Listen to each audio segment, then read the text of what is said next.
Good morning, everybody. I want to bring a book review. It is Sunday the 12th of March 2017. I want to do a book review on a Bible which I've had with me for a very long time. I'll just let you have a look at it.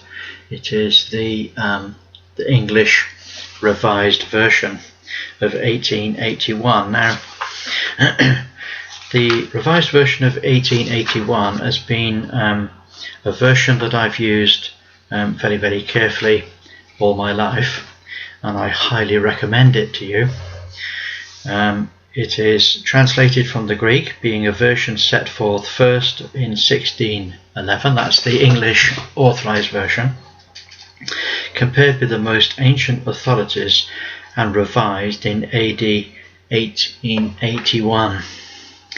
Now, the revisers, thankfully, have given us a long and detailed preface to their work, which enables us to understand exactly what they had in mind and what was their purpose. I'm going to read parts of it.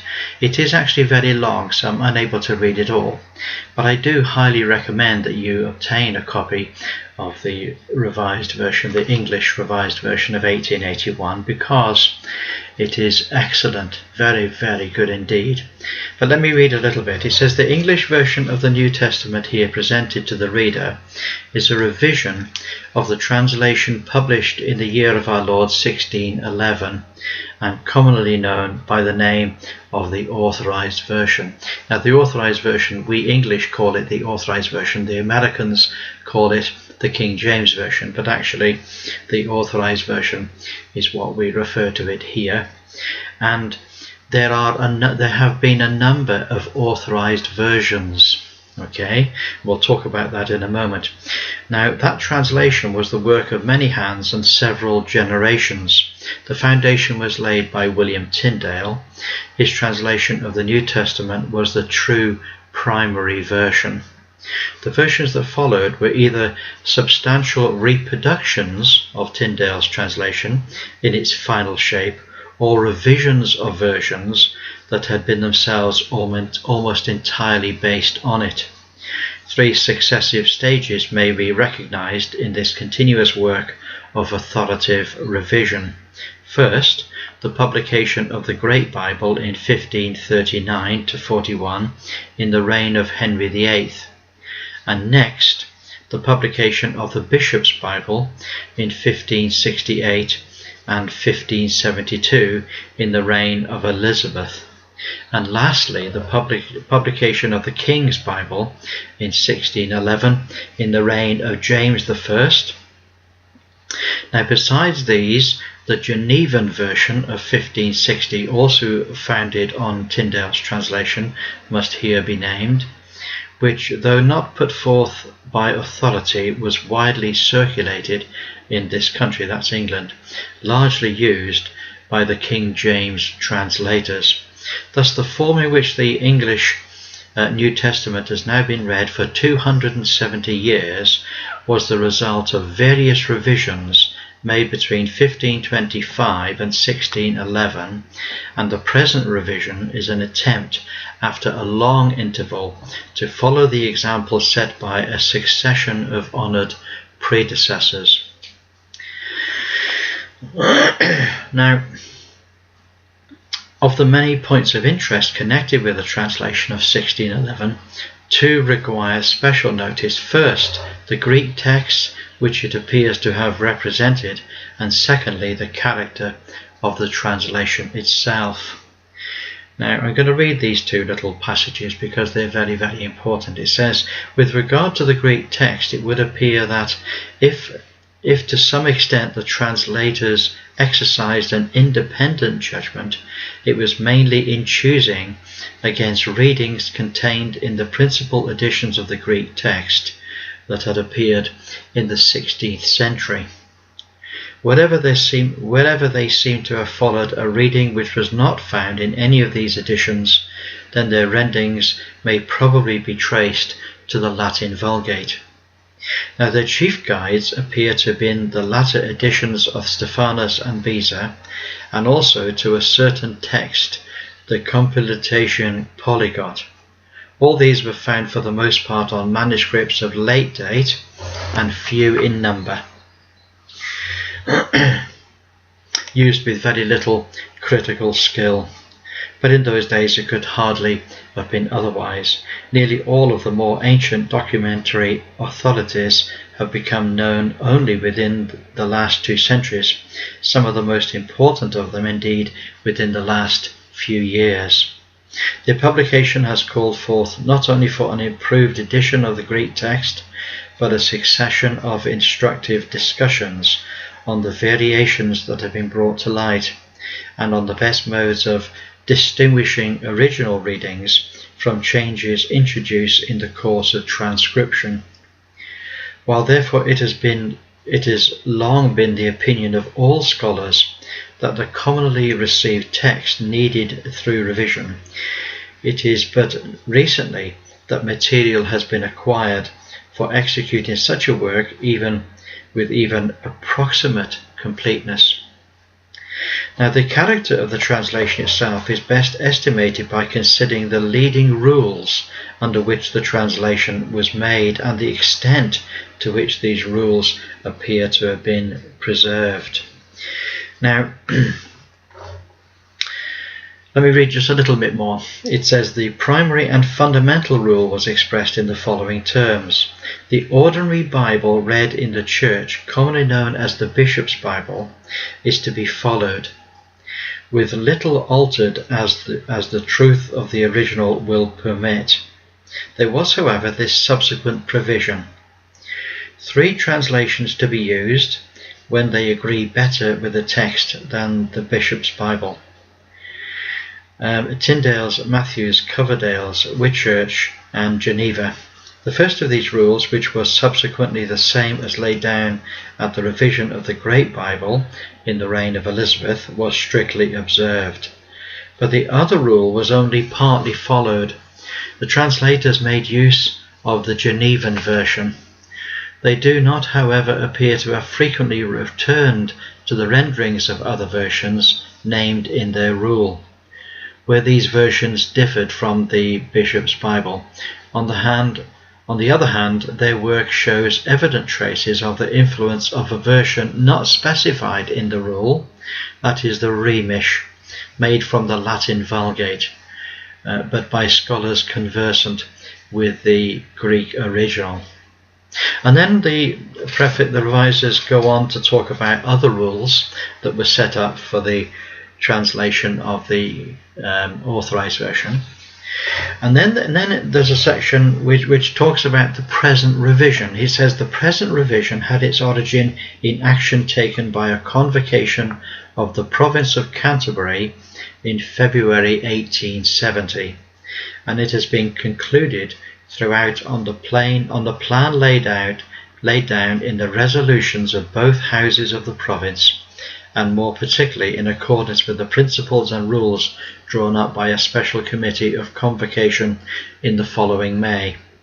2 companies, the one for the revision of the authorized version of the Old Testament and the other for the same version of the New Testament, were formed in the manner specified in the resolutions, and the work was commenced on the 22nd day of June in 1870. Shortly afterwards, steps were taken under a resolution passed by both houses of convocation for inviting the cooperation of American scholars, and eventually 2 committees formed in America for the purpose of acting with the 2 English companies on the basis of the principles or rules drawn up by the Committee of Convocation. And then it lists the 5 fundamental resolutions. First of all, the first resolution was that it was desirable to make a revision of the authorized version, and that the revision be so conducted as to comprise both marginal renderings and such amendments as may be found necessary to insert in the text of the authorized version. And 3, that in the above resolutions we do not contemplate any new translation of the Bible or any alteration of the language, except where the judgment of the most competent scholars say that such change is necessary. So this is not a new translation, this is a revision of the Authorized Version. 4. That in such necessary changes the style of the language employed in the existing version is to be followed closely. And number 5, that it is desirable that Convocation should nominate a body of its own members to undertake the work of revision, who shall be at liberty to invite the cooperation of any eminent people of scholarship to whatever nation or religious body they might belong. Now the principles and rules agreed by the committee are as follows, and there are 8 of them. I won't read every little bit of it. It says to introduce as few alterations as possible into the text of the Authorized Version consistent with faithfulness to the original text. 2. To limit as far as possible the expression of such alterations to the language of the Authorized and the earlier English versions. 3. Each company to go twice over the portion to be revised, once provisionally and the second time finally, and on principles of voting as herein is provided.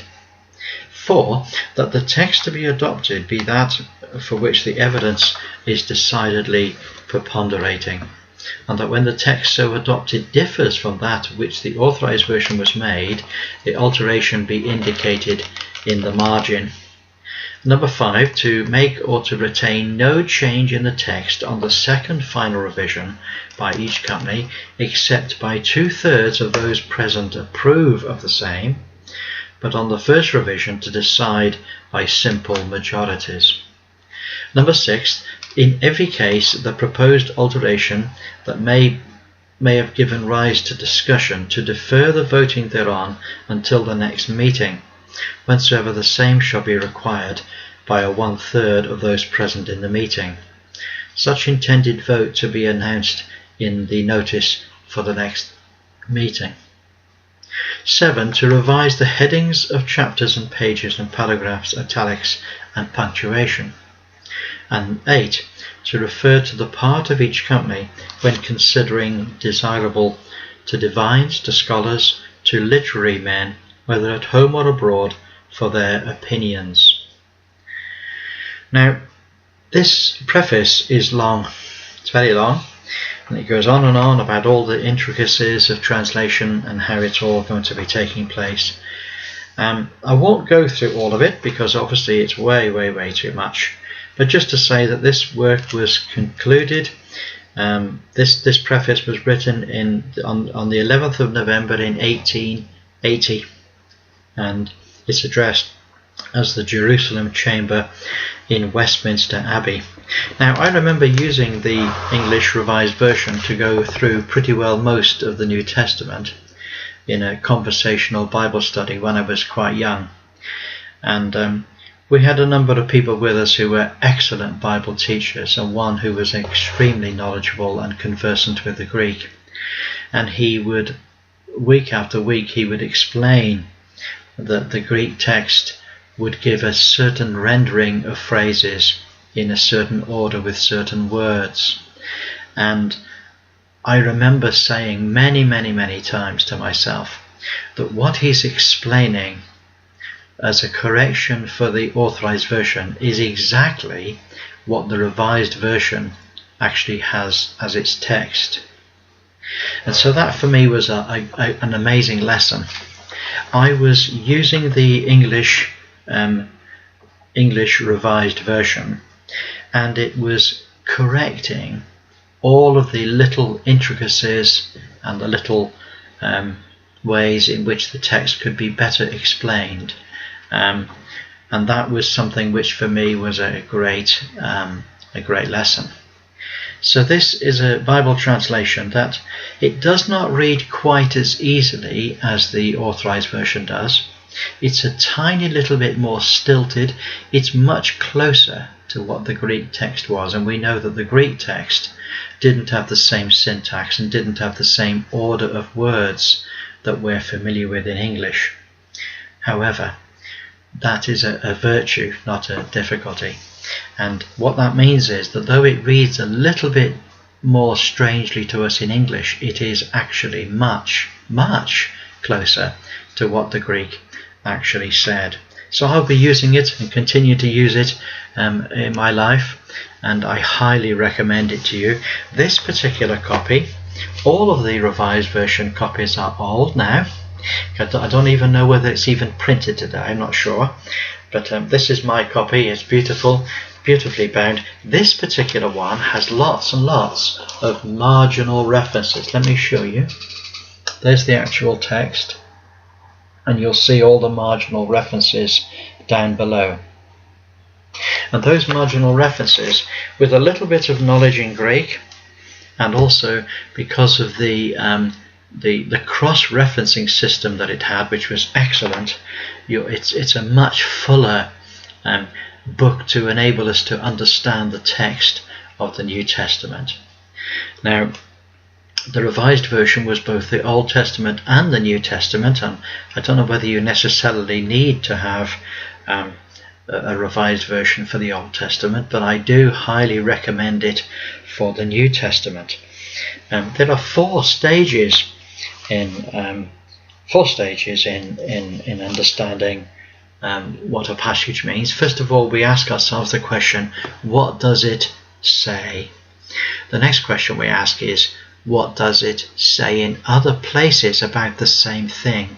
And that really is very important, because we don't take a verse out of its context, we sit it within the Bible and we see what the rest of the Bible says about the same subject, and how the Bible itself is its own interpreter when we cross-reference from other places. So the first question then is, what does it actually say in its words, and what does it say in other places about the same topic or the same words? Those are the two key cornerstones of biblical interpretation. And then of course the subsequent questions are, what does it mean, and what does it mean for me today? But those two things are based upon our first observation and correlation. What does it say? What do we see? And what does it say? And what do we see in other passages? And that's what this Bible does. First of all, it's exceptionally accurate in its translation, and the second thing is that it has a vast array of marginal references whereby we can go to other parts of the Bible to see how the passages all fit together. So I highly recommend it to you, and wish you every blessing, and look forward to speaking to you on our next book review. Bye for now.